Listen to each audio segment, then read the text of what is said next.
Las noticias, protagonistas y tendencias del momento. César Miguel Rondón, en Conexión Radio. La voz que cuenta la historia mientras ocurre.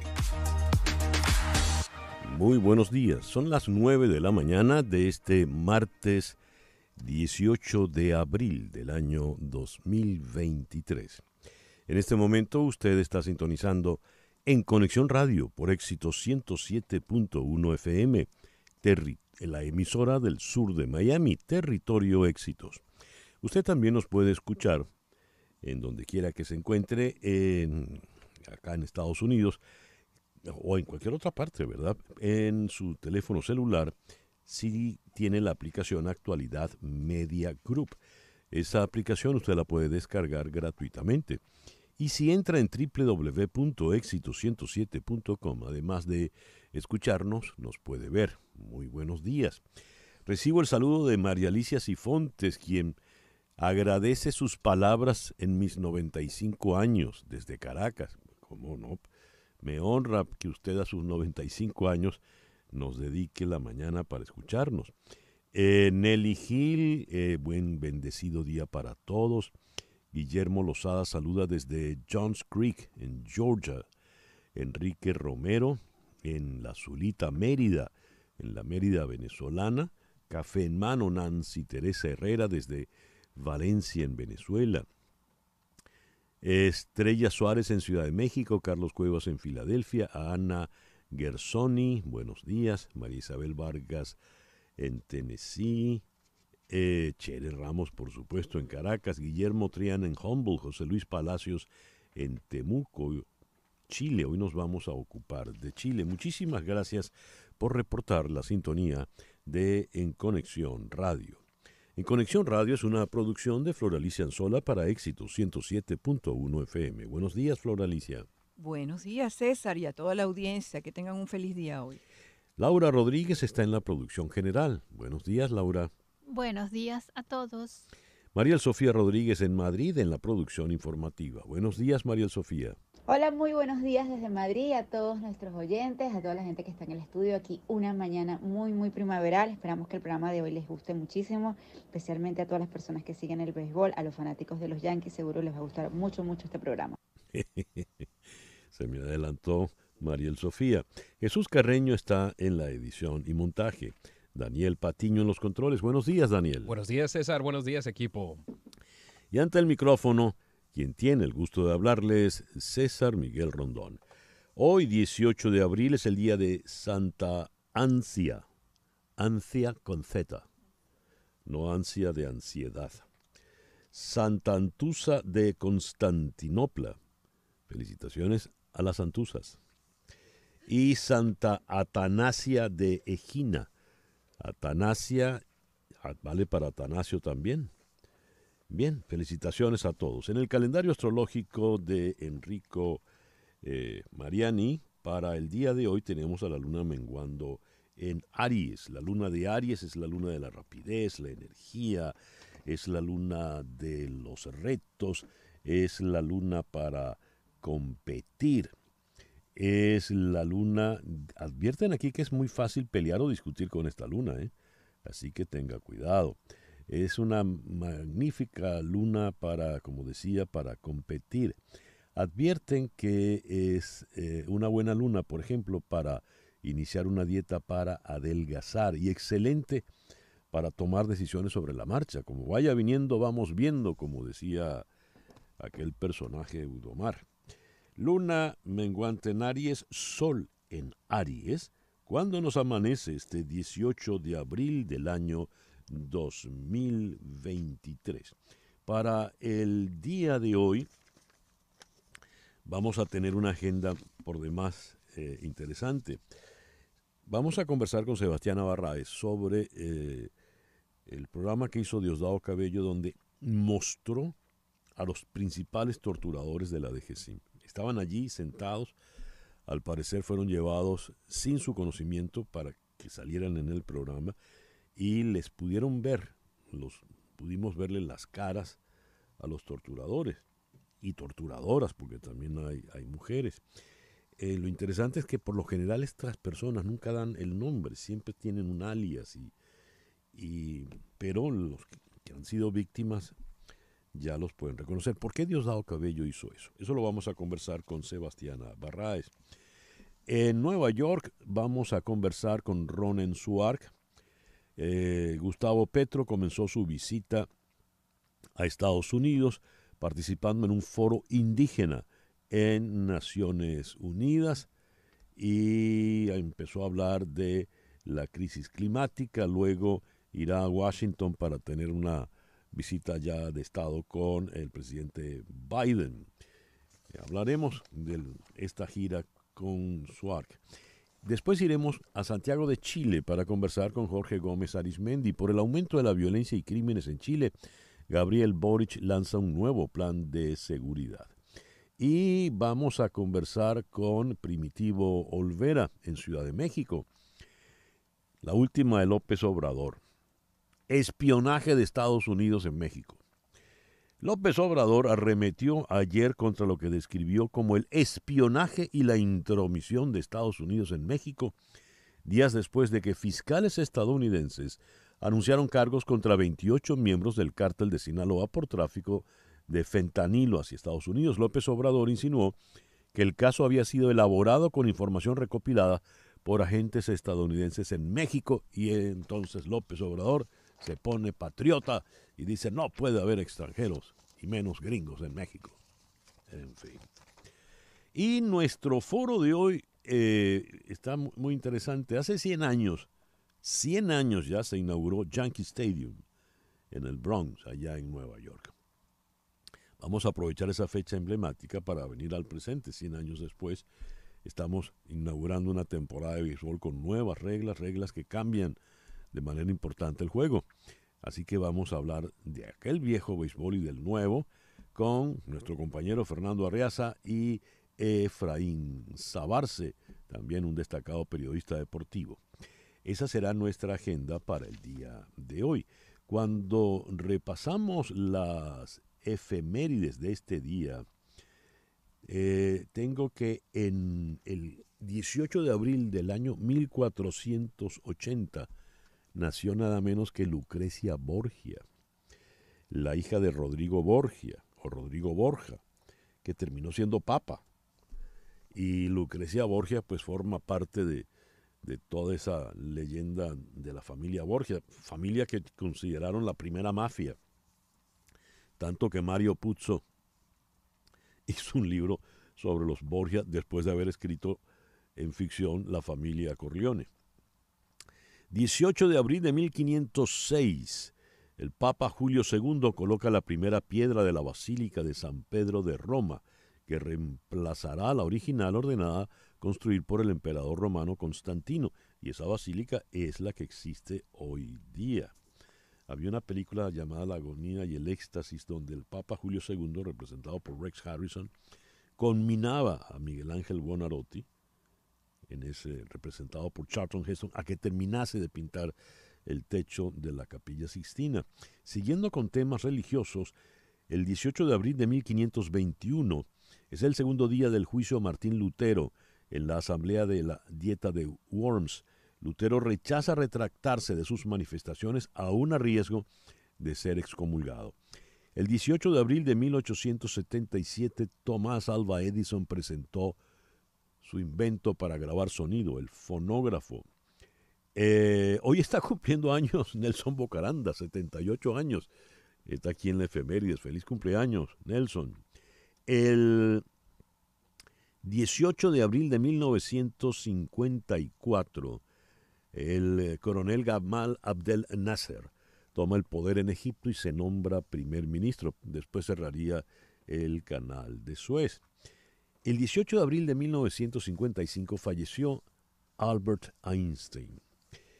El 16 de abril de ese año, Einstein experimentó una hemorragia interna causada por la ruptura de un aneurisma de la aorta abdominal, que anteriormente había sido reforzada quirúrgicamente por el doctor Nissen en 1948. Einstein rechazó la cirugía diciendo: quiero irme cuando quiero. Es de mal gusto prolongar artificialmente la vida. he hecho mi parte, es hora de irse. Yo lo haré con elegancia. Y con elegancia murió Einstein en el hospital de Princeton, en la universidad, donde él era profesor, a la edad de 76 años. Hay una anécdota magnífica entre Einstein y Charles Chaplin. Einstein le dice a Chaplin, qué maravilla, usted no habla y todo el mundo le entiende y le quiere. Y Chaplin le contestó, y usted habla mucho, nadie le entiende, pero igual le quieren mucho. Hoy está cumpliendo 40 años nada menos que Miguel Cabrera, Migui, directo al Hall de la Fama. Y en otro lado del deporte, hoy está cumpliendo, 24 años Deina Castellanos, nuestra gran futbolista. En 1819 nació Franz von Suppe y el 18 de abril de 1907 nació en lo que era entonces el Imperio Austrohúngaro Miklos Rozsa. Rozsa fue un gran director, compositor de películas. Y eso que estamos escuchando es la fanfarria para que salieran las cuadrigas en Ben-Hur. También Charlton Heston estaba allí. Y él hizo mucha música de películas. Ben-Hur está entre las más destacadas. El 18 de abril de 1970 nació en Puerto Rico al que llamarían el Sol de México, Luis Miguel. De Rubén Fuentes, uno de los temas que hizo aún más popular Luis Miguel, La Bikina. Y a esta hora, a las 9:13, hacemos contacto con Javier Pacheco, de la oficina de Hani Martínez Ward. Javier, muy buenos días. Gracias por atendernos. No, más bien todo lo contrario, César. Gracias a ustedes por invitarme al programa el día de hoy. Estos días de mucha lluvia aquí en el sur de Florida, supongo que tuvieron muchos reportes por accidentes. Javier. Sí, realmente han sido días con mucho movimiento aquí en nuestra oficina. Lamentablemente, cuando llueve, la incidencia de accidentes es mucho mayor. Y las personas muchas veces no saben qué hacer, no saben cuáles son los pasos a seguir.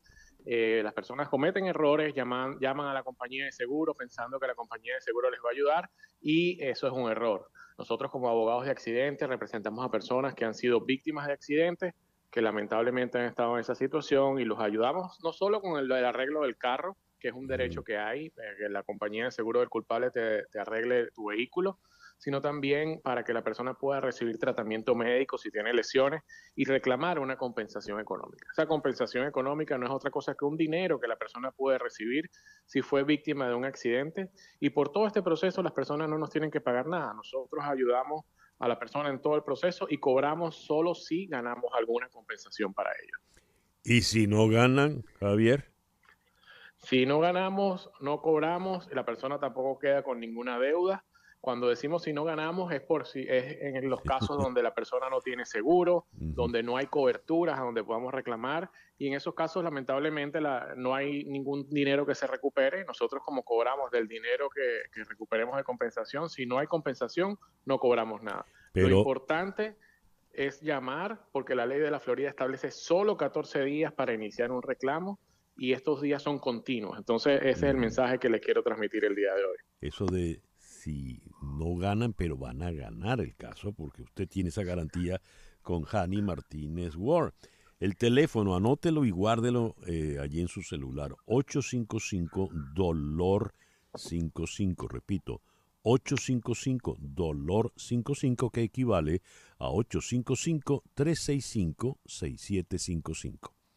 855-365-6755. ¿Algo más, Javier? Javier. Se nos fue Javier. No, ya con eso cerraríamos el día de hoy. Lo importante, como decimos siempre, que las personas no se descalifiquen. Si tuviste un accidente, llámenos que nosotros les podemos ayudar. Así será. Javier Pacheco de la oficina de Hani Martínez Ward, The World Law Group, es un escritorio de abogados especializados en accidentes de automóviles, caídas, en fin. 855-DOLOR-55, que equivale a 855-365-6755. El editorial con César Miguel Rondón. Escribió en Infobae Sebastiana Barraez un artículo bajo el título Lo que busca Diosdado Cabello al exponer a 26 crueles funcionarios al mando del temido Granco Arteaga. Esto es algo insólito. Al parecer, este Granco Arteaga, quien entre otras es el responsable, se le acusa de ser el responsable de la masacre aquella del Junquito, tiene un grupo de oficiales, mayores, capitanes, tenientes, algunos suboficiales, sargentos, que son los torturadores. Los torturadores, como los verdugos, nunca han tenido rostro. Es la tradición de que siempre se les oculte el rostro. Y los torturadores en Venezuela, sobre todo en este régimen, han tenido siempre un alias. No se les conoce formalmente de ninguna manera. Y no se les conoce formalmente con sus nombres y demás.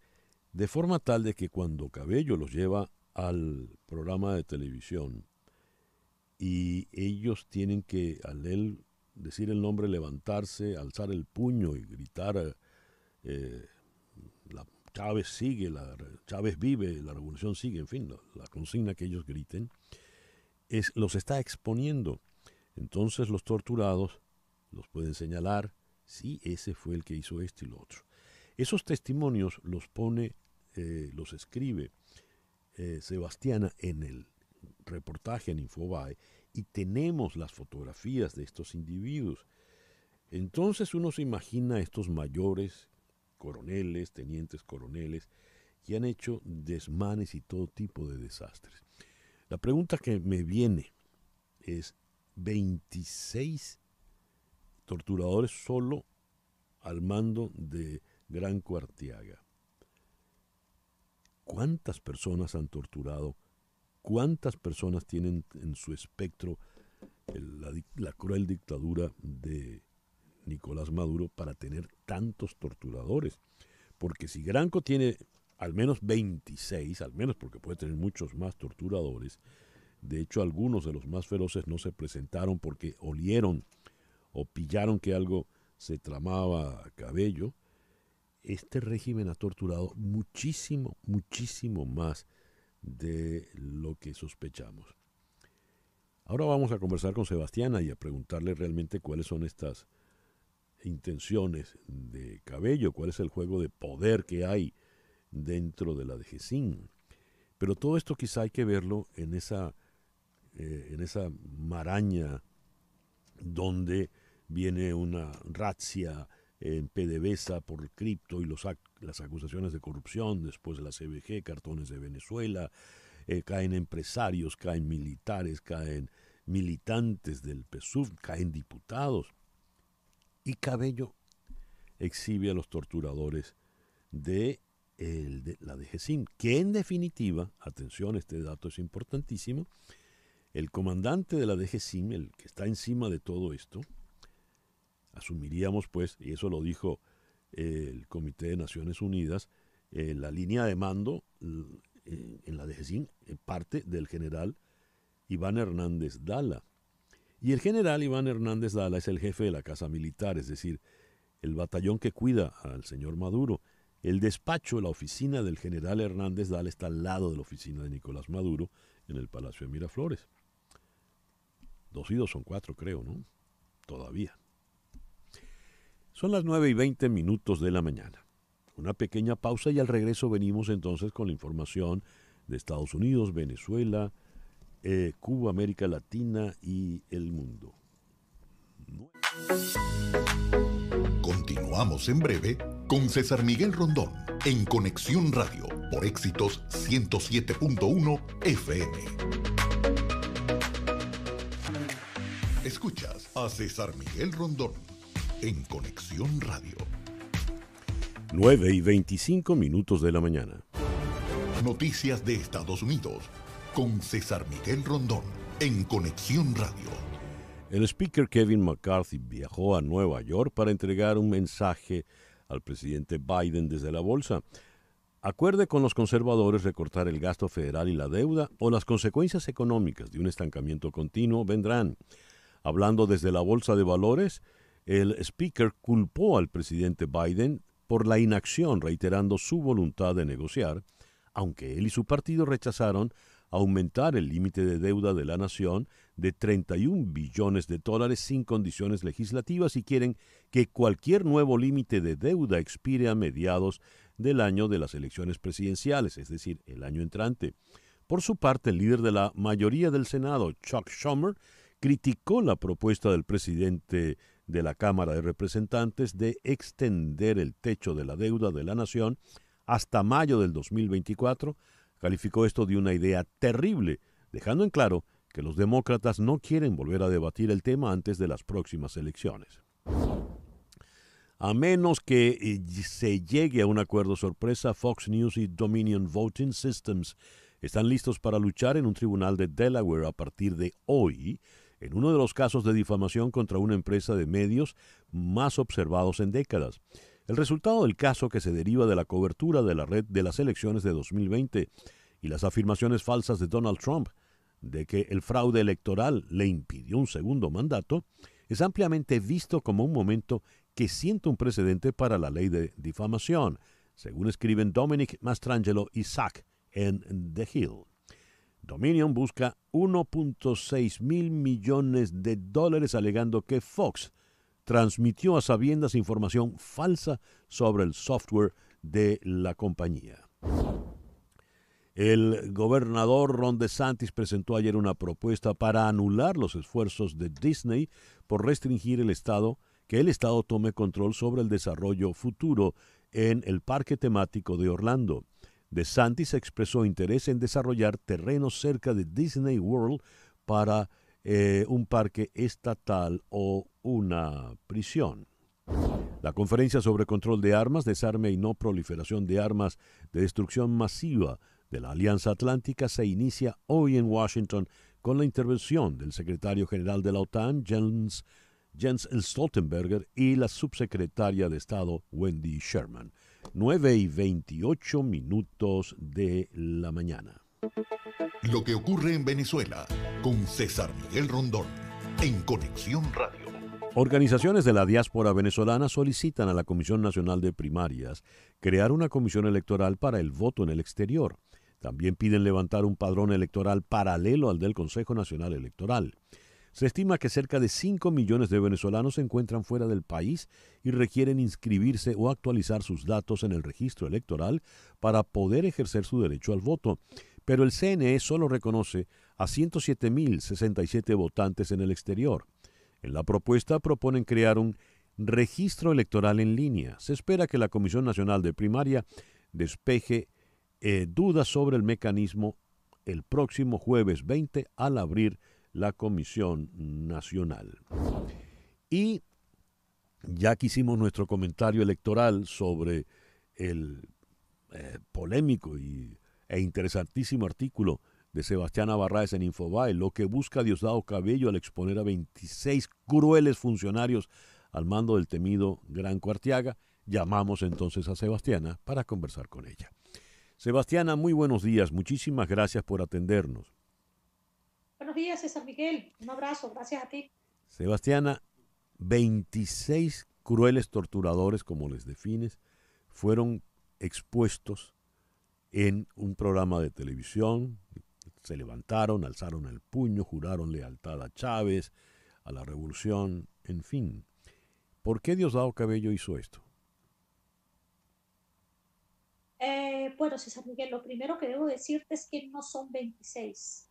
La cifra ha aumentado y hoy, en un artículo que vamos a publicar en Infobae, estamos revelando que entre los que no tenían las sudaderas con las siglas de la Dirección de Asuntos Especiales, hay funcionarios que estaban al fondo del salón de allí donde Diosdado estaba realizando el programa, que portaban franelas blancas, y estos también son funcionarios de la Dirección de Contrainteligencia Militar, específicamente de DAE. Uno de ellos es reconocido por familiares de 5 personas que están detenidos y lo identifican como la persona que los torturó, los secuestró y violó sus derechos humanos.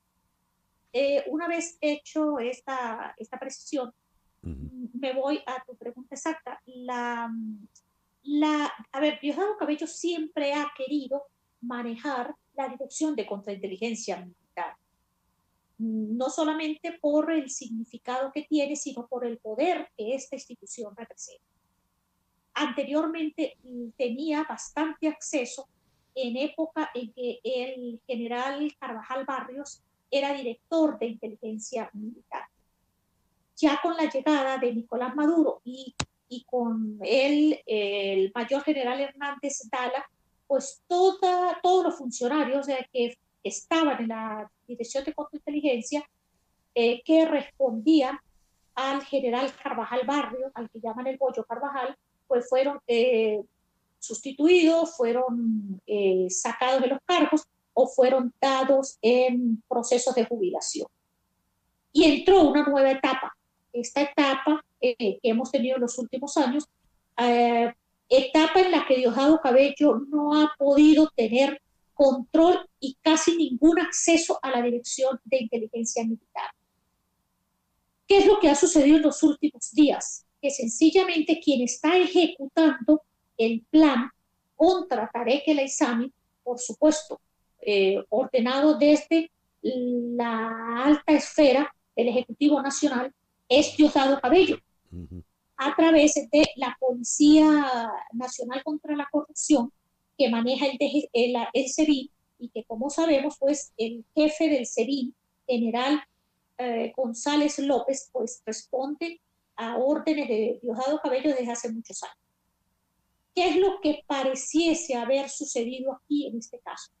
Que a los funcionarios que han tenido mayor cantidad de denuncias, que además han sido parte de ese grupo de personas muy crueles contra presos políticos de manera específica, pues los llevan al programa, los identifican, e incluso con las siglas de DAE, es decir, queda como una reseña clara, y a mí no me cabe duda que detrás de eso hubo la intención clara de lo que está sucediendo, que las víctimas reconozcan a quienes en varias oportunidades han violado sus derechos humanos e incluso los han torturado. Sebastiana, son muchos torturadores y uno puede deducir que entonces, si estos son solo los torturadores de Granco Arteaga, a quien dicen que es uno de los más crueles, uno puede sospechar que el número de torturadores del régimen es inmenso. De allí se deduce que han torturado a muchos, a centenares de venezolanos. ¿Hay alguna idea con relación a esto? A ver, interesante eso. 2 precisiones al respecto. Son muchos. Tantos son, César Miguel, que incluso muchos de ellos han sido detenidos por otras razones, por la propia DGCIN, como ocurrió con el jefe de lo que llamaban los acreditados, que eran civiles que también torturaban en la Dirección de Contrainteligencia Militar. Un hecho, por cierto, bien aberrante, que en su momento lo denunciamos y que causó la salida del aire de la página .deporte.com. ¿Qué pasa con esto, con los torturadores? Bueno, que los torturadores no son precisamente personas que se pueden identificar con respeto a los valores humanos, ni siquiera concebir al otro como ser humano. Entonces, estos torturadores, a su vez, cometen otra serie de delitos que ya ahí no los tolera la Dirección de Contrainteligencia.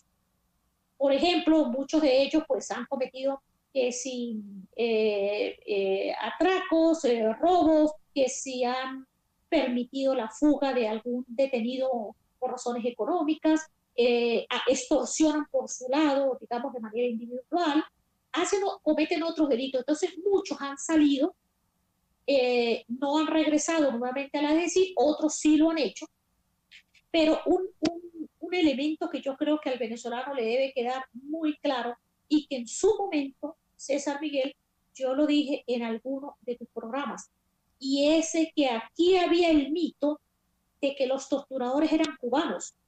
Y lo especifiqué, no son cubanos, son venezolanos.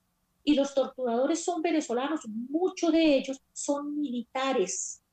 Y lo decía en el caso específico de militares torturando a militares, que muchos de esos torturados habían identificado claramente a sus torturadores como incluso compañeros de promoción.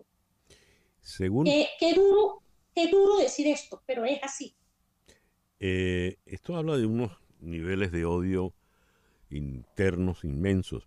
Según el informe de Naciones Unidas de Derechos Humanos, hablaron incluso de la cadena de mando en las torturas. La DGCIN está bajo el mando del general Hernández Dala, que es a su vez el jefe de la Guardia de Honor. Es decir, sí. Hernández Dala tiene su despacho al lado del despacho de Nicolás Maduro. No hay que esmerarse demasiado para deducir que fácilmente pues la consulta se hace tocando la puerta, ¿no? La puerta de al lado. Por supuesto. Entonces la acción, perdona Sebastiana, la acción de Diosdado puede entenderse como una acción en contra de Maduro. No. Diosdado que ha mantenido una confrontación interna con Nicolás Maduro, en estos momentos ejecuta una orden que sin duda proviene de Nicolás Maduro o por lo menos de Jorge Rodríguez, que es la acción contra Tarek El Aissami. ¿Qué es lo que pasa? Ellos en el poder o en el alto poder, pues se rascan las espaldas, las pulgas, y después terminan enfrentados y vuelven nuevamente a rascarse las pulgas entre ellos. Eso es un problema de tratar de mantenerse en el poder. En estos momentos, Diosdado Cabello está en una situación privilegiada ante Nicolás Maduro porque está ejecutando la operación contra Tarek El Aissami y contra los hombres de Tarek El Aissami, hombres y mujeres alrededor del exministro de Petróleo. Hasta ahora, y eso ha sido como una especie de código de honor entre ellos, pues Diosdado Cabello ha mantenido el control del SEBIN, pero Nicolás Maduro ha mantenido la de la DGCIN a través del general Hernández Dala. Esta situación de ahora es, digamos, sui generis, partiendo de que está la situación especial contra un hombre muy peligroso como es Tarek El Aissami. Sebastiana, una última pregunta. Estos torturadores fueron al programa, se levantaron, les vimos en las pantallas de televisión, y después ¿qué? ¿Se fueron a sus casas o a sus cuarteles a seguir torturando? Por supuesto, regresaron a sus funciones, pero interesante es que varios de ellos han manifestado su profundo rechazo e inconformidad por haber sido expuestos en el programa.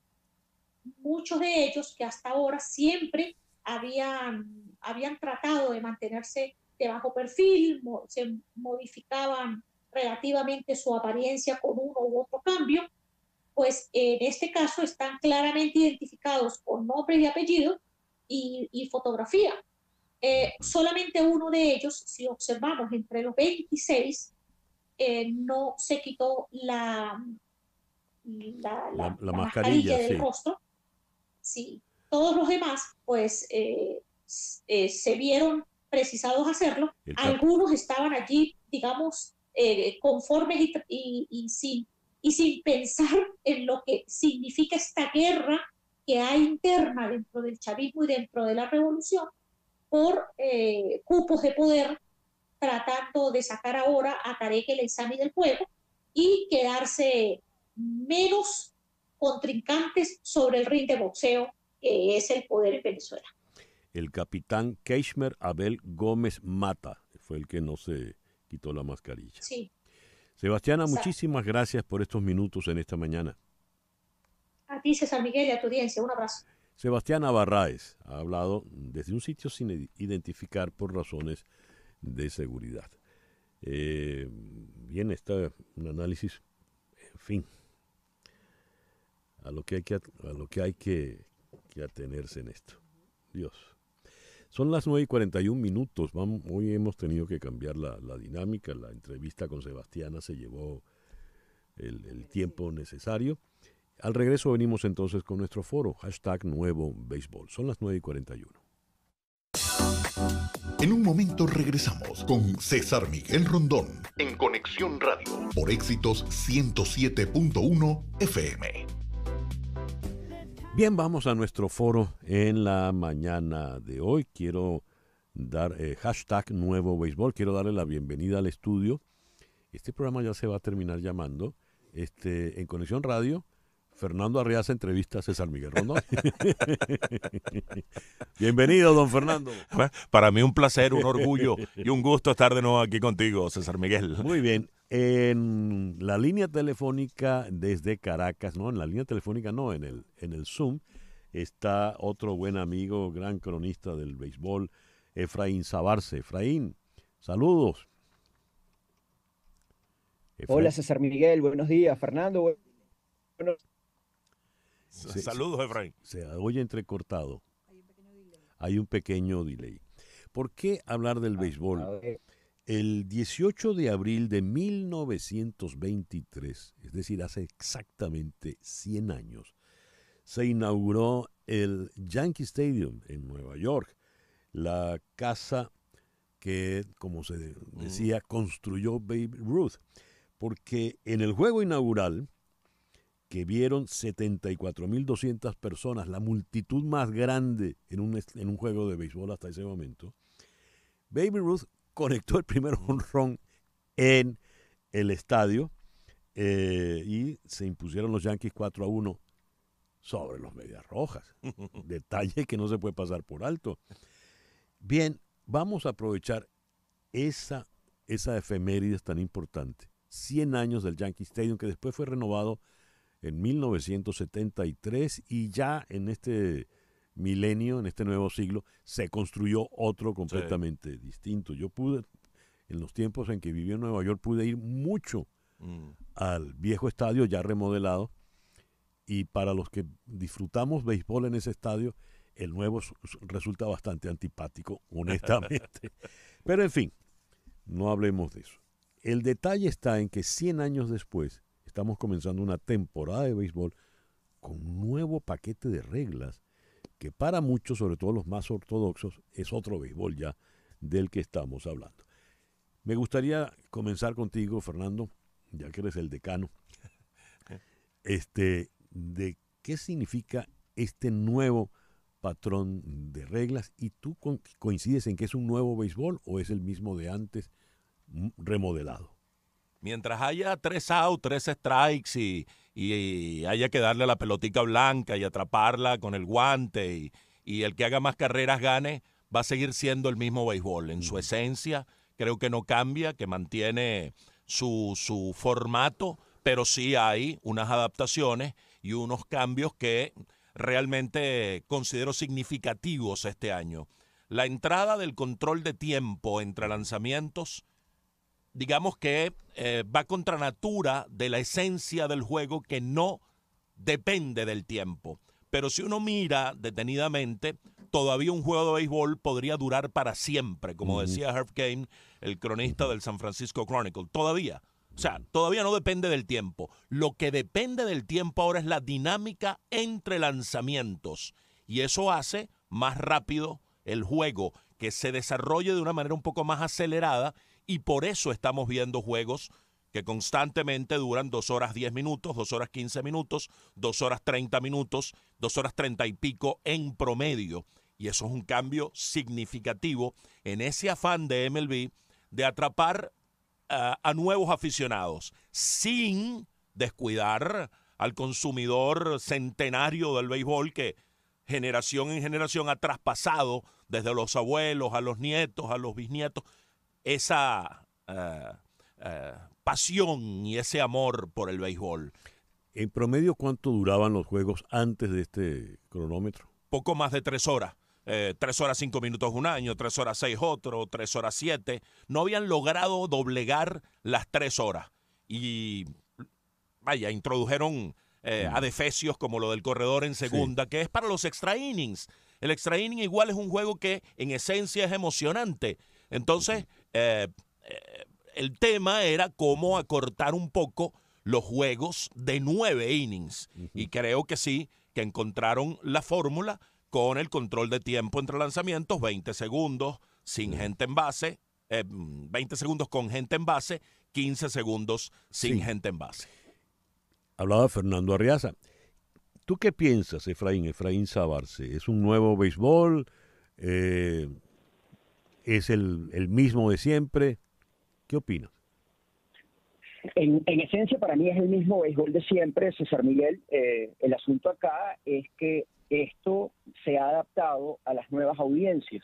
Yo creo que hay que comenzar pues recordando que el béisbol es principalmente un negocio, el béisbol de grandes ligas. Y gracias a que se ha manejado con criterio de negocio desde hace más de 100 años, las grandes ligas tienen más de 140 años de historia, pues esto se ha mantenido como industria, no solamente que se ha mantenido, sino que ha evolucionado, es un espectáculo cada vez mejor. Muchas veces nosotros, los aficionados al deporte, pues solemos ver con ojeriza el término negocio involucrado al deporte, por romanticismo, pero en realidad no debería ser así. Cuando las actividades, cualquiera que sea, se manejan con criterio de negocio, estrictamente por lo que conocemos como negocio, pues suelen perdurar en el tiempo y suelen evolucionar.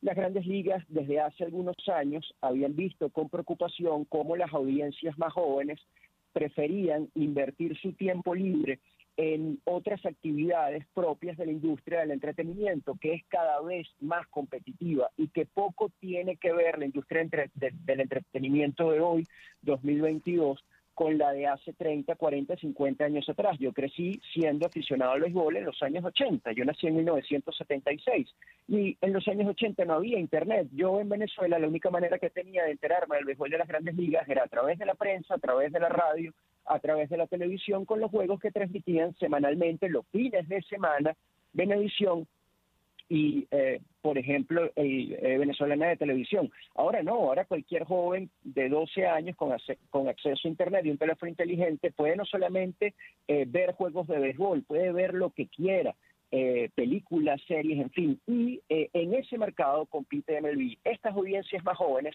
estaban demandando un juego más corto en cuanto a tiempo y sobre todo... perdimos. En el Perdón, Efraín, te perdimos en el sobre todo. Están demandando un juego más rápido y sobre todo... Sí, con más acción, que hubiese más acción, independientemente de que el juego durara 3 horas o menos, que el juego tuviese más acción. Había mucho tiempo muerto entre picheo y picheo. Y pues esto hacía, sobre todo para estas nuevas generaciones hiperkinéticas e hiperactivas, hacía del juego algo tedioso.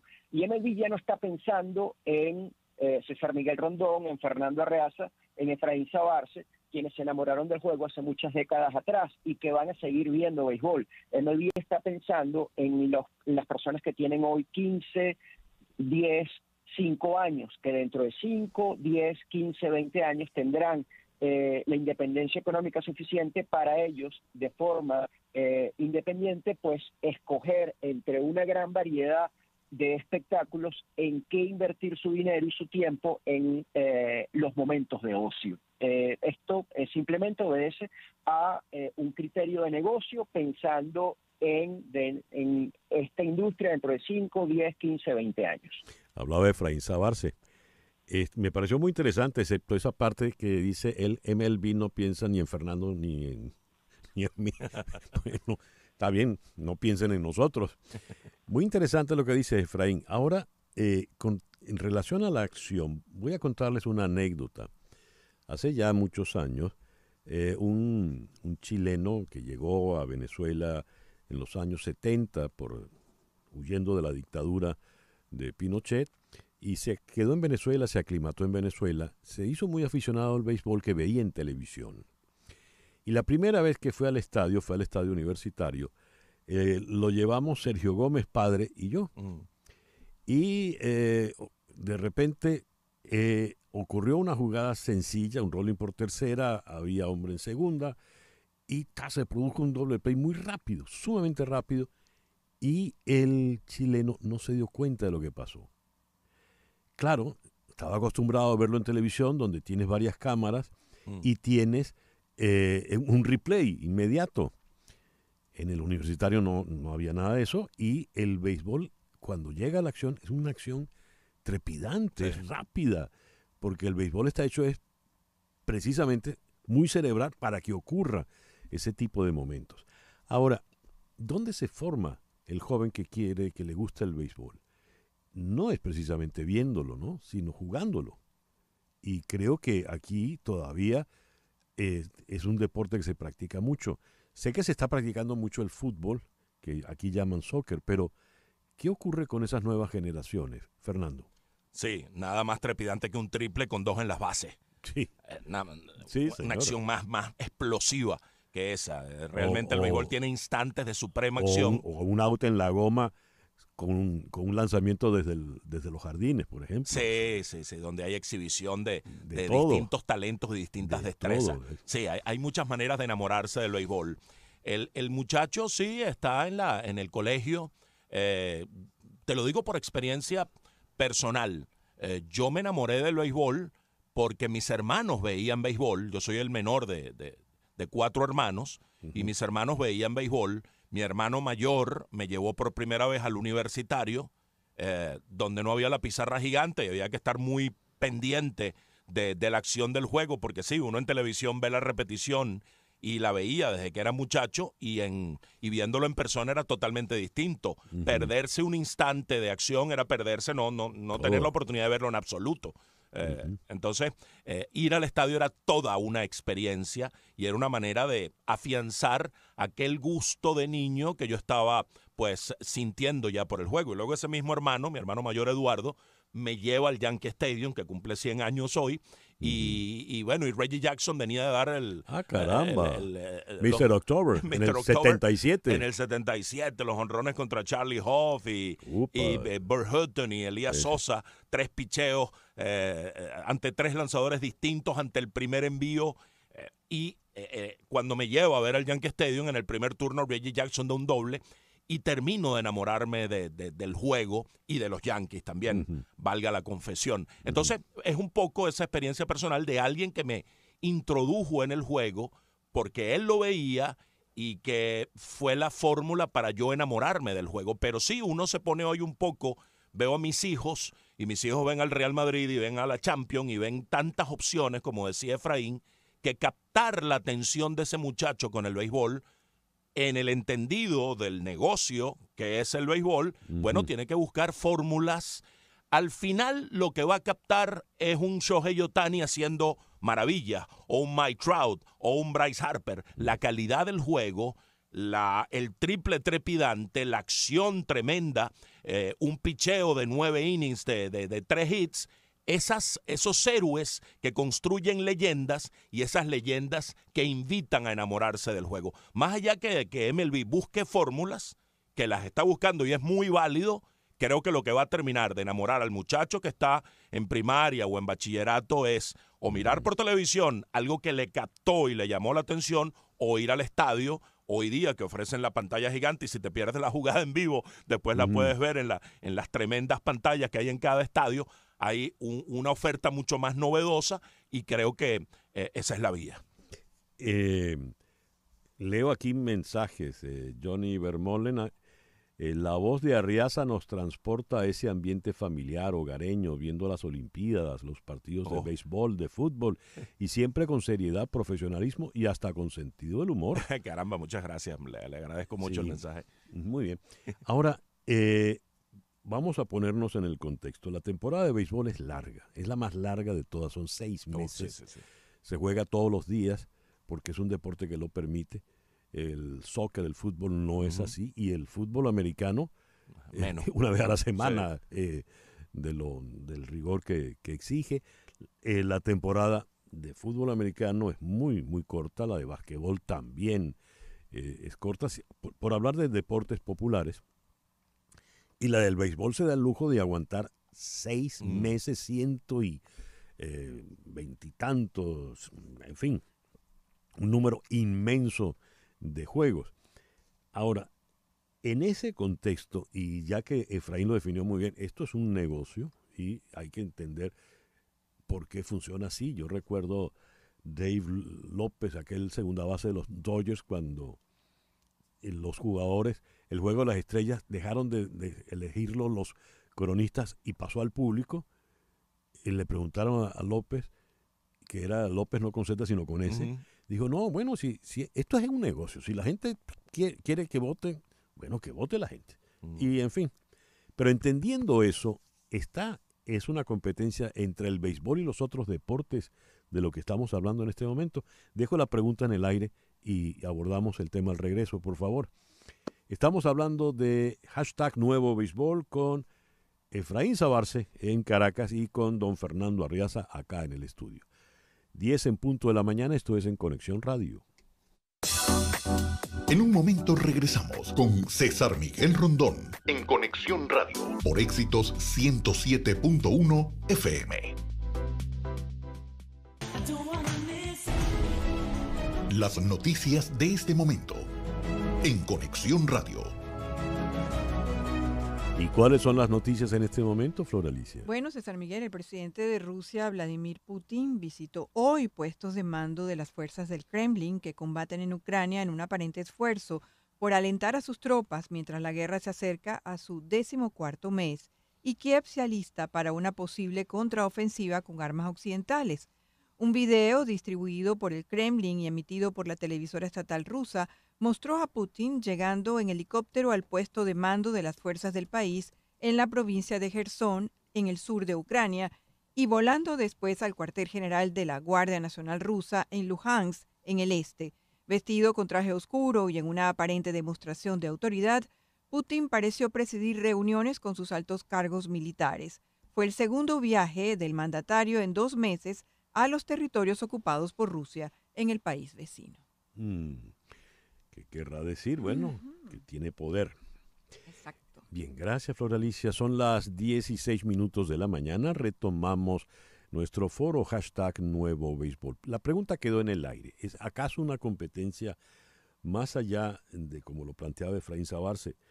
Si yo prendo el televisor o prendo la computadora, tengo cualquier cantidad de ofertas, no solo deportivas, pero yendo al mundo del deportivo en sí, es una competencia del béisbol frente al fútbol americano, frente al básquet, por hablar de los deportes más populares en Estados Unidos. Le pregunto a Efraín Sabarce. Sí, por supuesto. Es una competencia entre las otras ligas importantes de Estados Unidos, la NFL, la NBA, la NHL, y también, César Miguel, contra las otras ligas deportivas de carácter universal, sobre todo las que tienen que ver con el fútbol, o como se le denomina en Norteamérica el soccer, que cada vez son más universales. La Premier League de Inglaterra, la Liga de España, en fin. En ese mundo compite MLB, y por eso esa es la razón también principal por la cual existe el Clásico Mundial de Béisbol. MLB y la Confederación Internacional de Béisbol pues tratan de hacer del deporte una actividad universal, y por eso MLB ya desde hace algunos años organiza una serie de juegos oficiales, es decir, una serie perteneciente a la temporada regular en Londres. Este año van a jugar los Cachorros frente a los Cardenales de San Luis, porque para ellos el mercado europeo es muy importante, al igual que el asiático, sobre todo el chino. El japonés de alguna manera ya está conquistado porque el béisbol es el principal deporte en Japón, más no en China, que como sabemos es un mercado muy atractivo para cualquier industria con ansias de convertirse en global, en universal. Y entonces, pues, en vista de este objetivo que tiene MLB, existe el Clásico Mundial y si estas ligas, pues también, por supuesto, compiten con Major League Baseball. Hablaba Efraín Sabarce. Hay un detalle interesante, por ejemplo, frente al fútbol, que es sin duda el deporte universal. El fútbol, no hay que conocer las reglas para entenderlo. Es decir, son 11 jugadores, 10 en realidad porque el arquero no se mueve, tratando de meter una pelota solo con los pies o la cabeza en el arco contrario. Es tan sencillo como eso. El béisbol, por el contrario, las reglas del béisbol, yo recuerdo que Sergio Gómez Padre decía, las reglas del béisbol son más voluminosas que la Constitución de Venezuela. Y en efecto, hay reglas de todo tipo y para todo. Eso pues hace muy complejo el entender la dinámica del juego, y además de las reglas hay jugadas sumamente sofisticadas. Sí. ¿Cómo uno explica un squeeze play, por ejemplo?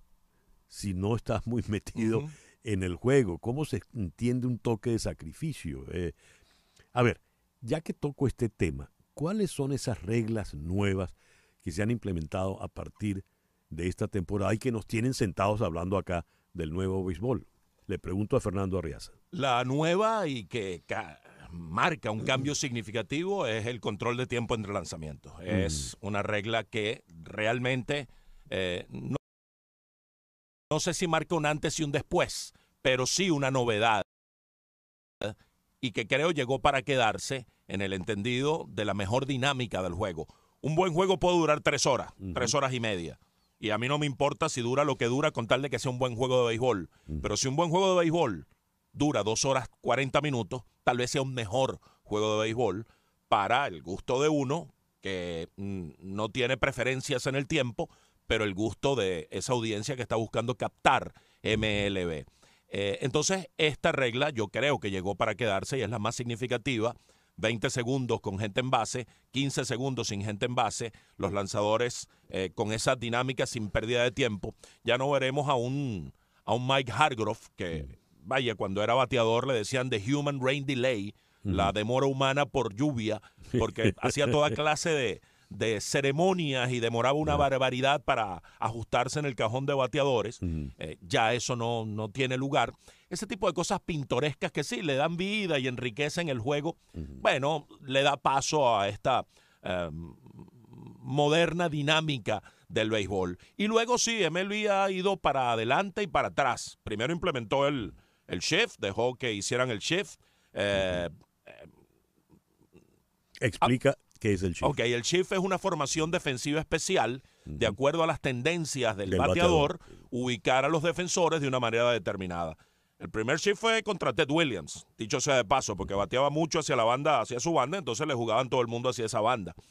Tampoco es que inventaron el agua tibia. Luego alguien se dio cuenta, a través de los estudios sabermétricos, que podían hacer más reiteradamente out a un bateador según sus características como bateador, tabuladas y evaluadas profundamente a través de métodos estadísticos. Tan es así que tienes un coach exclusivamente para eso en el dugout. Exclusivamente para eso. Entonces, MLB promueve el shift, lo implementan, neutralizan una serie de bateadores. El bateador, buscando eludir el shift, establece un nuevo ángulo, el llamado launch angle del swing, y no le importaba poncharse, y a MLB no le importaba que se ponchara, con tal de que bateara jonrones y eludiera el shift.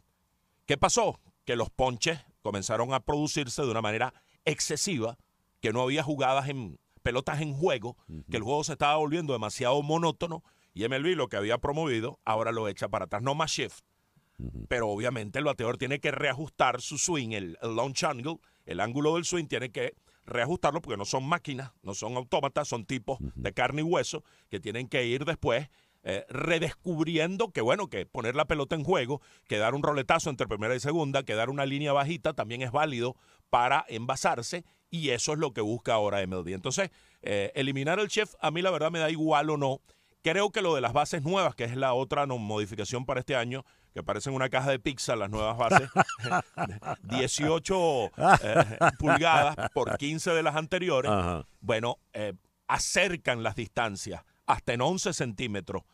Y se está viendo... Ya no son 90 pies. Ya no son 90 pies. De una manera un poquitico alocada, cómo están corriendo las bases. Le están dejando muy poca oportunidad al receptor de hacer out.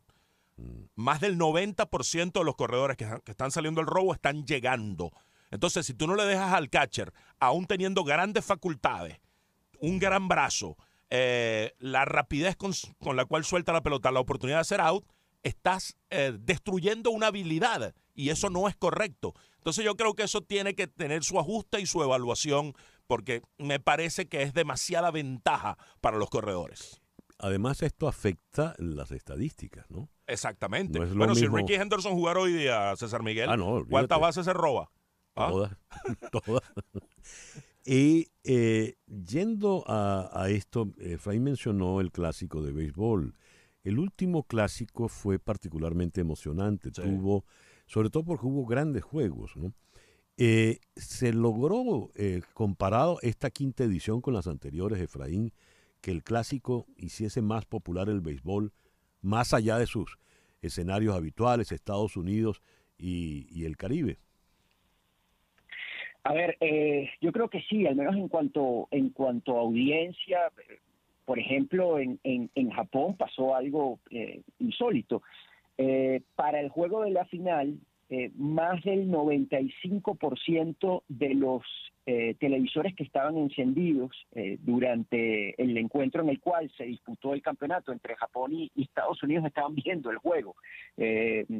Y para un juego entre Corea y Japón de primera ronda del torneo, según los sondeos en Japón, aproximadamente la mitad de los japoneses estaba viendo el compromiso. Ya no hablamos de televisores encendidos, sino de número de personas. Entonces, estamos hablando de un país de 125 millones de habitantes. En algunas partes de Europa, pues también hubo una audiencia importante, ojo, para los estándares que normalmente pues ven béisbol en Europa. Y hubo declaraciones muy impactantes. Por ejemplo, a mí me llamó mucho la atención lo que dijo Adam Wainwright, quien es un lanzador de 17 años de experiencia en Grandes Ligas, un pitcher que además ha tenido mucha experiencia en postemporada, que ha sido parte de equipos que han ganado la Serie Mundial. Él dijo, yo nunca me había divertido tanto jugando pelota como en este Clásico Mundial. Esa fue una opinión muy repetida. Para mí particularmente me llamó la atención en el caso de ese señor por la cantidad de experiencia ya en el final de su carrera que tiene acumulada, incluyendo, reitero, postemporada. Nunca antes, por ejemplo, un juego de béisbol había sido visto por tanta gente en televisión como en Estados Unidos, por ejemplo, como ese juego entre Estados Unidos y Japón. Yo he tenido la oportunidad de ese juego que definió la final, que además terminó de una manera impactante. Shohei Ohtani actuando como cerrador para ese ponche va a quedar por los siglos de los siglos que haya béisbol. Sí, exactamente. Yo creo que a medida que vaya pasando el tiempo y este evento se vaya consolidando y siendo más popular, pues ese momento va a tener mayor relevancia. Afortunadamente, Fernando y yo tuvimos la oportunidad de estar allí, de transmitirlo para IBC, y creo que vamos a estar hablando, sí, por el resto de nuestras vidas de eso. Y sin duda, este clásico, yo había cubierto otros dos, pero este clásico para mí fue especial. Y de los eventos de béisbol que yo he cubierto, y me gustaría saber también la opinión de Fernando, porque creo que no lo hemos hablado, pero yo creo que este ha sido el mejor por distintas razones, el más emocionante, el que mejor se ha jugado, el más impactante. Contéstale, Fernando. Sí, Efraín, no hay lugar a dudas. Yo he estado en los 5 clásicos, desde 2009 en adelante, y y no hay uno que se equipare a lo que produjo en emociones, en riqueza del juego, en marco humano, en difusión, en todos los aspectos. No creo que hubo uno que no superara al anterior. Y el desenlace fue absolutamente extraordinario. El juego de Japón contra México fue absolutamente extraordinario. Sí. Los mexicanos le pusieron... Y el de Venezuela-Estados Unidos también fue un juegazo. Sí. Realmente todos los ingredientes se dieron para que este clásico quedara enmarcado como referencial. Y hay que recordar, el Mundial de Fútbol, si bien como tú decías, César Miguel, el Mundial de Fútbol es un deporte más básico, tiene su encanto y su estrategia profunda, por supuesto, pero al final es lo que dice Gary Lineker: el fútbol es un deporte 11 contra 11 en el que siempre ganan los alemanes. La famosa frase de Gary Lineker, el atacante inglés. Ajá. El fútbol comenzó como un invitacional, claro, estamos hablando de los años 30, pero era un deporte que estaba comenzando a posicionarse. Ya se jugaba béisbol, ya existían los Yankees, ya se había estrenado el Yankee Stadium del cual estamos hablando, y más o menos en esa época se estaban jugando los primeros mundiales. Y fue un invitacional, pero fue un deporte que se propagó muy rápido. El segundo creció un poco respecto al primero, y así, bueno, el Clásico Mundial, que lleva 5 ediciones nada más, comenzó mucho más tarde en el tiempo, pero se está posicionando y está masificando el béisbol, aún en el entendido de que es mucho más complejo entenderlo, las distintas jugadas, y uno ve algo nuevo cada día. Se está posicionando en el gusto universal. Allí, con relación a lo que dice, es también cosa de entender, Fernando, Efraín y amigos oyentes, que en esos tiempos en Estados Unidos, el béisbol era un deporte de Estados Unidos y no les importaba exportarlo. Sí. Tanto es así que el campeonato final se llama Serie Mundial. Sí. Porque ese era el mundo del béisbol. Pues. No se soñaba en ningún momento que pudiese haber otro país jugándolo. Y en la expansión también hay otro elemento. En el año 47 entra Jack Robinson y se acaban las ligas negras y las grandes ligas que eran solo de blancos. Sí. En los primeros tiempos habían muy pocos big leaguers latinoamericanos. Sí. Recuerdo uno, estaba pendiente de lo que hacía Aparicio, o lo que hacía Elio Chacón, o lo que hacía Davalillo, y eran poquitísimos. Hoy en día hay cualquier cantidad de venezolanos en grandes ligas, cualquier cantidad de dominicanos, mexicanos, en fin. El juego va cambiando en ese sentido. Les quiero agradecer inmensamente que hayan participado con nosotros en este foro. Efraín, para concluir, gracias. No, gracias a ti, César Miguel. Bueno, uno puede hablar de béisbol, Fernando y yo, y a ti también, que te gusta tanto el béisbol, César Miguel, podemos hablar horas y horas de béisbol. El tiempo se me pasó rapidísimo, así que soy yo quien te agradece por esta invitación, César Miguel. Eso de hablar horas y horas. De ese ponche que cerró la serie, el campeonato, ¿sabes lo que es que Shotani haya lanzado 2 pelotas por más de 100 millas y una por el medio? Es decir, eso fue una provocación. Voy por ti. Sí. Le dijo a Mike Trout. Y lo poncha con un cambio de 80 millas. Un picheo diabólico ese. Sí. Fernando, muchas gracias por habernos acompañado. Literalmente es ya tu programa. Ya lo siento mío, y eso me produce muchísimo orgullo. Gracias, César Miguel, siempre a la orden. Muchísimas gracias a los dos, queridos amigos. Este fue nuestro foro de hoy, #Nuevo Béisbol. Son las 10:22 de la mañana. Hacemos una pequeña pausa y ya regresamos en Conexión Radio. En un momento regresamos con César Miguel Rondón en Conexión Radio por Éxitos 107.1 FM. Somos Territorio Éxitos 107.1.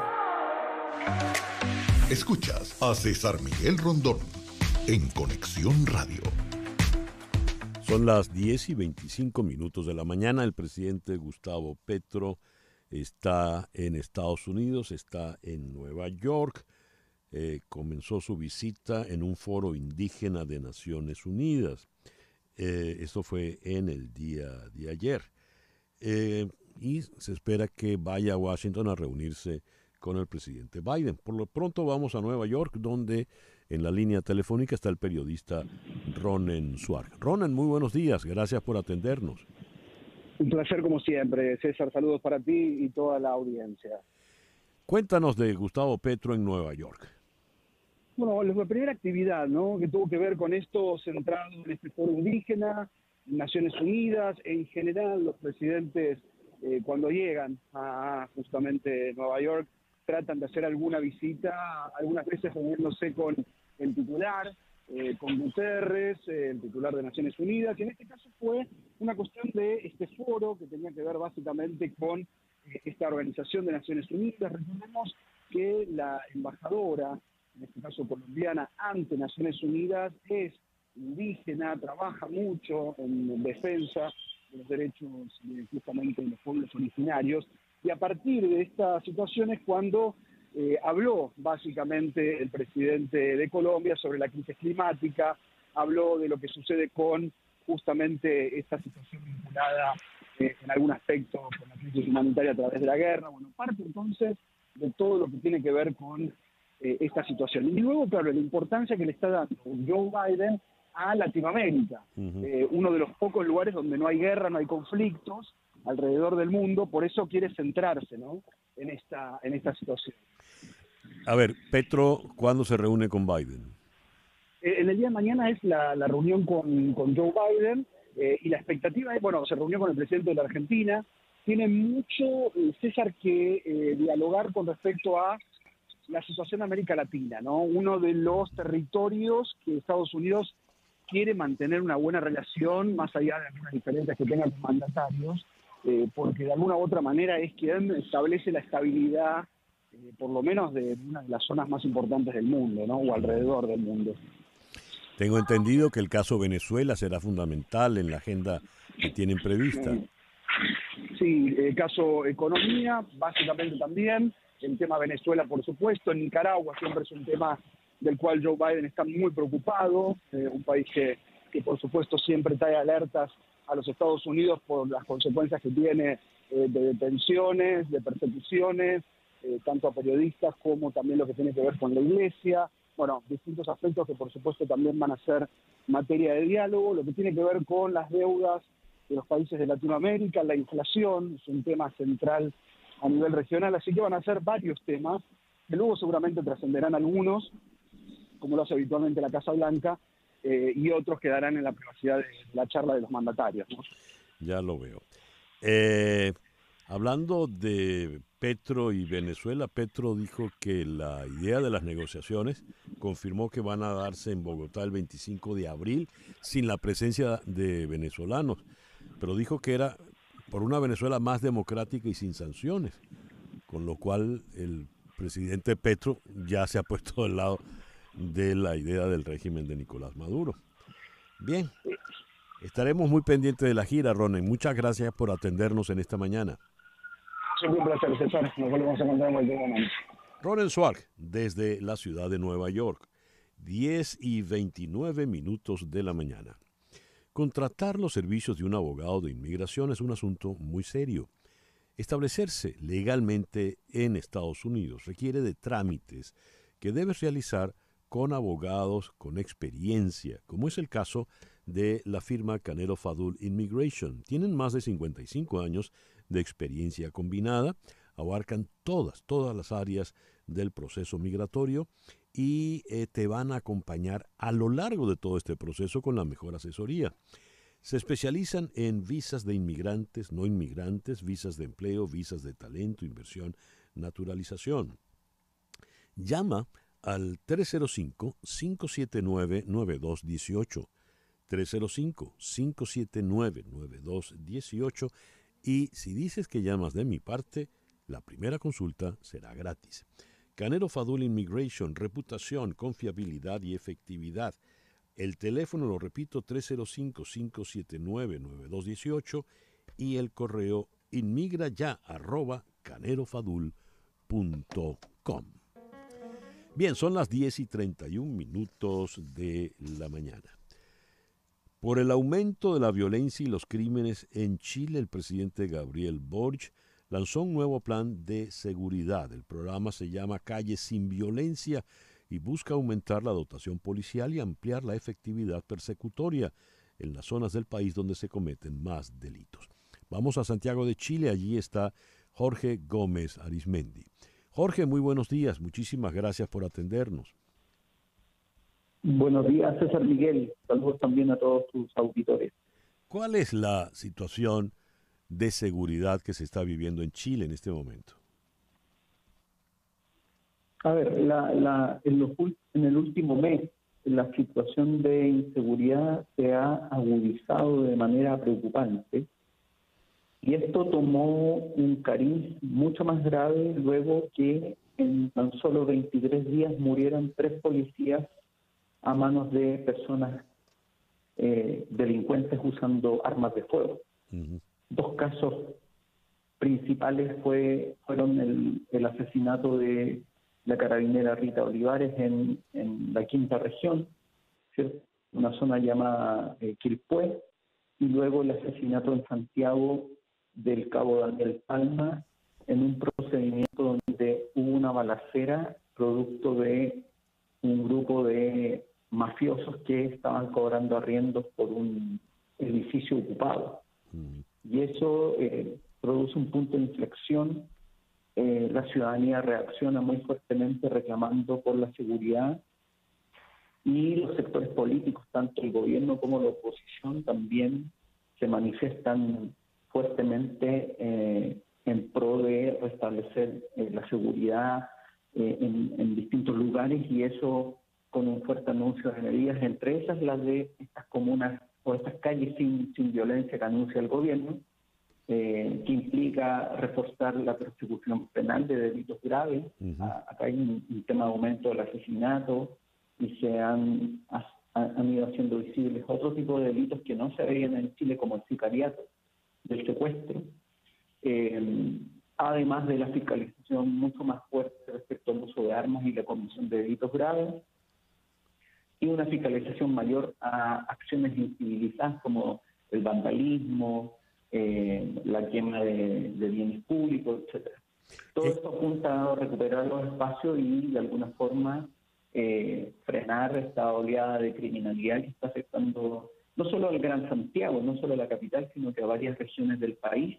Y bueno, eso ha generado un poco de polémica, porque esta medida de calles sin violencia, que originalmente contemplaba 30 comunas, hoy día se amplió a 46, debido a que distintos alcaldes han reclamado el porqué, o se preguntan el por qué sus comunas que sufren el embate de la criminalidad no fueron consideradas en este plan, y eso ha generado nuevos cuestionamientos al gobierno respecto a esto. La presencia de inmigrantes en este recrudecimiento de la violencia, ¿cómo la han medido? ¿Cómo la consideran los chilenos? Hay varias perspectivas. De hecho, en términos generales, hoy día ha aumentado el rechazo hacia los migrantes. La ciudadanía está pidiendo un control férreo de la migración.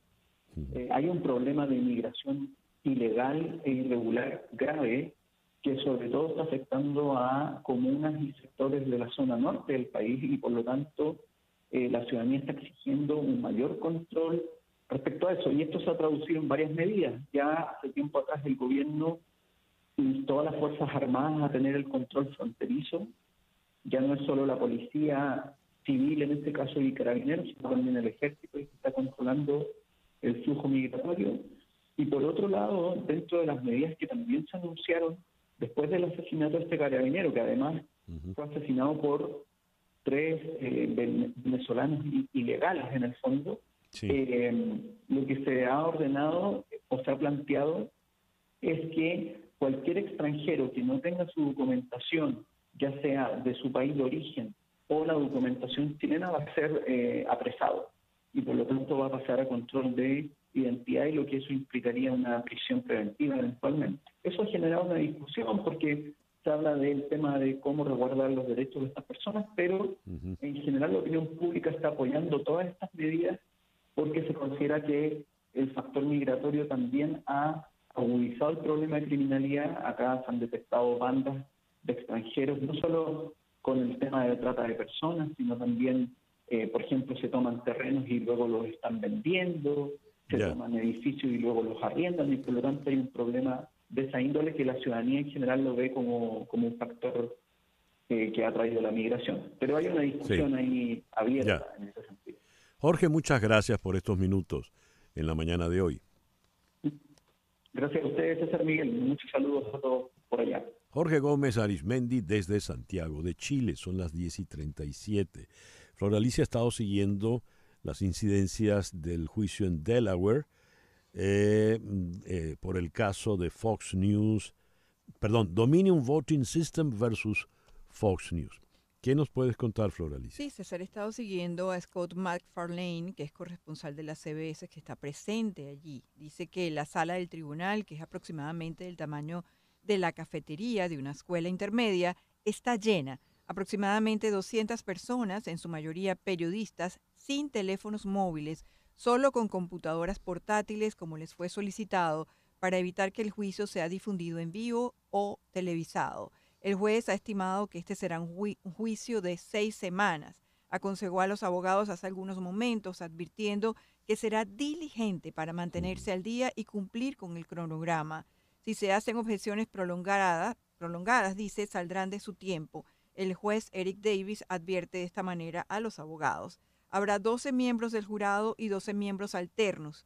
Hay 3 filas de sillas para cada equipo legal. El juez ha instado a los medios en la sala del tribunal a escribir en voz baja para evitar enviar mensajes equivocados a las personas del jurado, aunque también agregó que no está seguro cómo se hace eso. También se refiere el periodista de CBS que el tipeo en la sala es muy fuerte. La lista de exhibición de prueba actualizada de Dominion incluye más de 7,000 artículos, docenas de correos electrónicos de Rupert Murdoch y una serie de mensajes de Sean Hannity y a Murdoch también. Está previsto que de repente vaya el propio Murdoch, ¿verdad? Sí, esos están en la lista de los posibles invitados a comparecer. Pero es interesante seguir esto. Evidentemente casi todos los periodistas lo están haciendo, por un lado tomando nota y por otro lado colocándolo en sus distintos perfiles de Twitter. Muy bien, gracias Floralicia. 10:39 de la mañana, una pequeña pausa y ya regresamos en Conexión Radio por Éxito 107.1 FM en Miami. Continuamos en breve con César Miguel Rondón en Conexión Radio por Éxitos 107.1 FM. Las noticias de este momento en Conexión Radio. ¿Y cuáles son las noticias de este momento, Floralicia? César, la presidenta de la Comisión Europea, Ursula von der Leyen, ha reclamado este martes que Europa estudie instrumentos de control de inversiones en China que puedan usarse con fines militares como parte de su reposicionamiento para unas relaciones más equilibradas con el gigante asiático. Por su parte, el gobierno de China ha acusado este martes a los ministros de Exteriores del G7 de calumniar y difamar al gigante asiático tras sus críticas a las políticas de Pekín en torno a la isla de Taiwán y sus extensas demandas en el mar de China Meridional. Bien, gracias. Hoy leo acá, suelo leer después de las noticias, el día de hoy, que es el Día Nacional, un Día Mundial de... Por ejemplo, hoy es el Día Internacional de los Monumentos y Sitios. Busca sensibilizar y dar a conocer a todas las personas la riqueza que posee la humanidad en cuanto a patrimonios históricos y fomentar la conservación y protección de los mismos. A eso no le hizo caso este señor de apellido Denis, que después fue viceministro de algo en el gobierno de Chávez, quien se encaramó, moneó hasta lo alto de la estatua de Colón, allí en el Paseo Colón de Caracas, y derribó al pobre Colón. Hoy es el Día Europeo de los Derechos de los Pacientes. Fue decretado gracias a la iniciativa de Active Citizenship Network. El objetivo, promocionar la participación de los ciudadanos europeos para conseguir mejoras en todo lo referente a su salud integral. Debería ser el Día de los Derechos de los Pacientes en todo el mundo. Es el Día Mundial del Radioaficionado, El objetivo es reivindicar el trabajo desempeñado por los radioaficionados que día a día prestan un servicio a la sociedad y que consiste en la transmisión de mensajes para mantenerlos informados de los distintos acontecimientos que suceden en el mundo, sobre todo en situaciones de emergencia. Antes un radioaficionado era una persona importantísima. Hoy creo que ha quedado como un pasatiempo, algo anacrónico, pero pasatiempo, en fin, aquí con las buenas tardes, fulano de tal, así se saludan siempre los radioaficionados. Y hoy, tal día como hoy, en 1480, finales del siglo XV, nació en Subiaco, en los Estados Pontificios, Lucrecia Borgia. Lucrecia Borgia pertenece a la familia Borgia, que para muchos es la primera familia mafiosa, es la primera mafia de la que se conozca. Mario Puzo escribió la historia de la familia Corleone en El Padrino y luego escribió Los Borgia. Rodrigo Borgia, el padre, terminó convertido en el Papa Alejandro VI después de cualquier cantidad de triquiñuelas. Fue un papado escandaloso porque el señor Borgia era particularmente escandaloso. Su hijo primogénito César, cuyo lema era o todo o nada, fue una suerte de gran vengador. La vida de los Borgia se ha llevado al cine, han hecho series con esta, y César es un personaje siniestro. No se detenía a la hora de matar a alguien, en fin. Y Lucrecia fue casada por su padre y su hermano César varias veces, siempre en función de tener control y efectos políticos. César terminó en cardenal por decisión de su padre. La Iglesia Católica en ese entonces, pues, era realmente de pronóstico. ¿Qué más tenemos aquí, Flor Alicia? Ya te digo, un momentico. Ay, acabo de cerrarlo. Te quería comentar, no sé si te parece, que comentemos el hilo maravilloso de Salva Gutiérrez Solís que conseguimos en el Twitter, César. Sí. Me pareció una experiencia maravillosa y quisiera compartirlo con la audiencia. Este fin de semana estaba revisando el Twitter y de pronto me consigo a Salva Gutiérrez Solís, que es un autor español. Y empiezo a leer con esta primera línea, porque es un hilo. Dice: mi compañero de asiento en el tren me pregunta por sorpresa, ¿le importa contestar si suena el teléfono?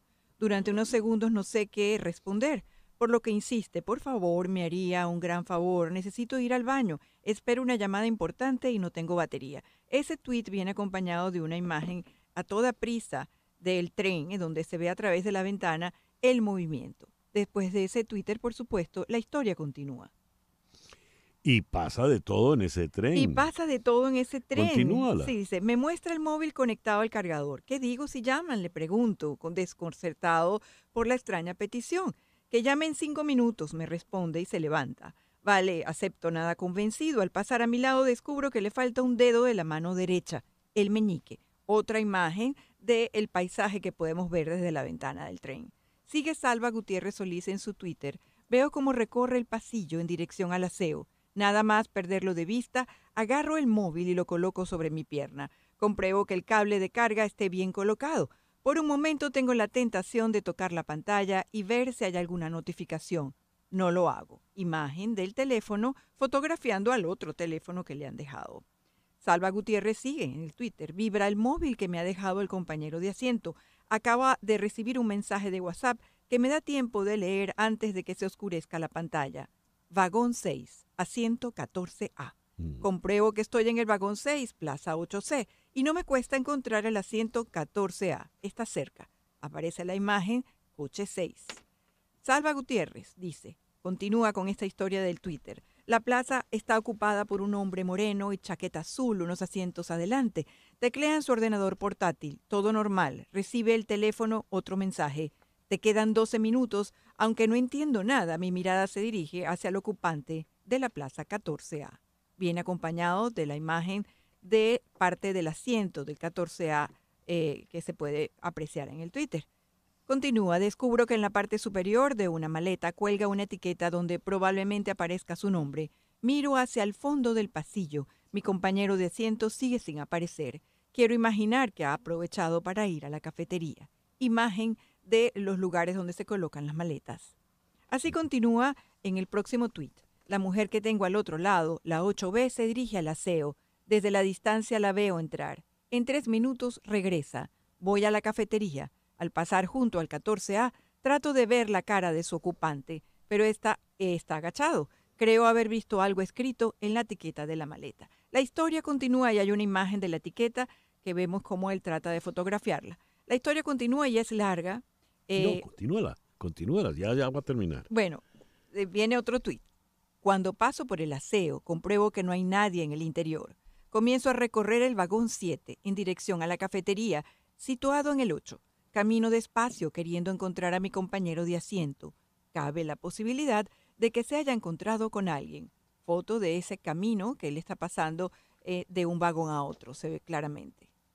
En el otro tuit, en la cafetería solo hay 4 personas, además del camarero que la atiende, y ninguno es mi compañero de asiento. Aunque yo lo sabía, compruebo que la cafetería está situada en el final del tren.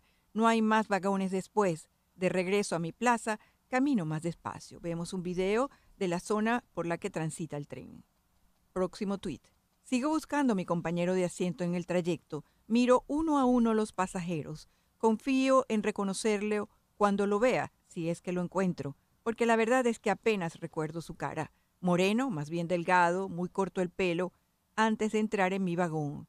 Vemos entonces la foto del propio vagón, los asientos. Activo la cámara de mi teléfono móvil, continúa en otro tuit. Cuando estoy a la altura de la plaza 14A, finjo que tropiezo, me dejo caer hacia la maleta de la que cuelga la etiqueta y tomo una fotografía. Cuando miro hacia abajo pierdo el equilibrio y el pasajero de la plaza 14A intenta sujetarme. Vemos la foto que ha tomado de la etiqueta del pasajero. Un escalofrío me recorre el cuerpo cuando descubro que le falta el dedo meñique de la mano derecha. Gracias, le digo sobrecogido, pero no responde y vuelve a mirar hacia abajo como si buscara algo en el suelo. Me inclino levemente y solo puedo ver su cuello y... Vemos la foto de nuevo del asiento. Su pelo muy negro y abundante. Cuando vuelvo a mi plaza quiero creer que mi compañero de viaje ha regresado, pero esa no es la realidad. Su asiento continúa vacío y en la pantalla de su teléfono descubro una notificación. Ha recibido una llamada de un número oculto. Vemos entonces parte del paisaje a través de la ventanilla del tren. En otro tuit, Salva Gutiérrez continúa. A continuación recibe un nuevo mensaje. Responde, el tiempo se acaba, dice el mensaje.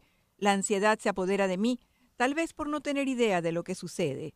Examino la fotografía que acabo de tomar de la etiqueta en la maleta que hay sobre el hombre que ocupa la plaza 14A. Leo, esta maleta es propiedad de Pérez M.A. Y la fotografía termina. No he tenido la habilidad suficiente para fotografiar toda la etiqueta. Introduzco en la ventanita de Google Pérez Ma y aparecen al menos 100,000 referencias. El Ma puede ser el inicio de Marín, Martínez, Madueño, Málaga, Madero y Marqués. Hemos visto otra imagen del paisaje del tren para ver entonces el asiento 14A. Dice, así se llama el vecino de la casa de al lado donde vivo, Marqués, Luis Pérez Marqués, e imagino que solo será una casualidad, pero su número es el 14A. Recuerdo perfectamente el nombre y dirección de mi vecino porque he tenido un problema con él. Hace una semana comenzó la remodelación de su vivienda y ha agrietado una de mis paredes.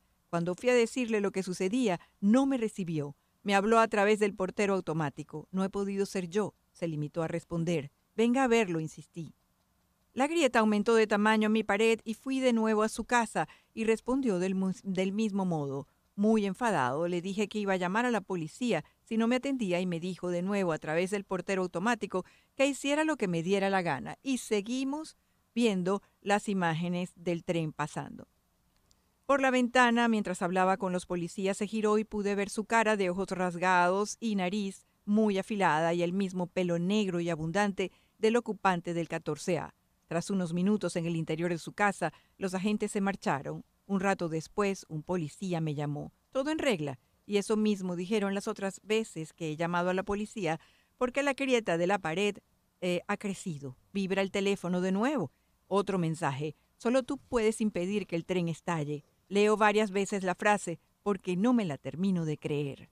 Me dispongo a buscar un revisor en el tren cuando la pasajera que tengo al otro lado del pasillo, en la plaza 8B, me pregunta, ¿ha visto a mi compañero de asiento? No sé de quién me habla, le contesto. Un hombre bajito me dice, no lo he visto, repito, y a continuación me dice, me ha dejado su teléfono mientras va al aseo, pero ya han pasado 20 minutos. Me muestra el móvil y es exactamente igual al que tengo.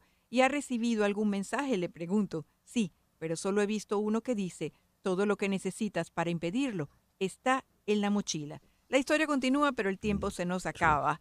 Y la verdad es que es maravilloso ver cómo una persona con talento ha utilizado el Twitter con la posibilidad de incorporarle imágenes para contar una historia tan atrayente y cautivadora como lo ha logrado hacer Salva Gutiérrez Solís. Gracias, Flor Alicia. 10:56. Y así nos vamos por el día de hoy. En Conexión Radio es una producción de Flor Alicia Anzola para Éxito 107.1 FM, con Laura Rodríguez en la producción general, Mariel Sofía Rodríguez en la producción informativa, Jesús Carreño en la edición y montaje, Daniel Patiño en los controles y ante el micrófono, quien tuvo el gusto de hablarles, César Miguel Rondón.